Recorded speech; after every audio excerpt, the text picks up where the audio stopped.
ល្មមដល់ពេលដែលត្រូវរើបង្វិចចេញពីកម្ពុជាហើយក្រុមហ៊ុន PTT បានប្រកាសគាំទ្រយ៉ាងពេញទំហឹងដល់យោធាថៃក្នុងការប្រតិបត្តិការឈ្លានពានដែនអធិបតេយ្យភាពកម្ពុជាយោងតាមការចុះផ្សាយរបស់សារព័ត៌មានខាវសុតដែលជាសារព័ត៌មានដ៏ធំមួយនៅក្នុងប្រទេសថៃបានចុះផ្សាយនៅថ្ងៃទី17ខែធ្នូឆ្នាំ2025នេះថាក្រុមហ៊ុន PTT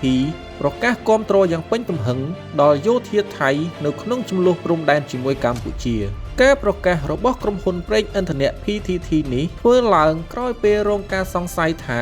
លួចដឹកជញ្ជូនប្រេងមកលក់នៅកម្ពុជាព្រោះថៃបានបិទការនាំប្រេងមកកម្ពុជាជាយូរណាស់មកហើយប៉ុន្តែកម្ពុជានៅតែមានប្រេងប្រើប្រាស់ឆ្លើយតបនឹងការសង្ស័យនេះដែរក្រុមហ៊ុន PTT បានបកស្រាយបញ្ជាក់ជំរះមន្ទិលសង្ស័យរបស់យោធាថៃក៏ដូចជាប្រជាជនខ្លួនដោយបញ្ជាក់កាលពីថ្ងៃទី15ខែធ្នូថាចាប់តាំងពីខែមិថុនាមកក្រុមហ៊ុន PTT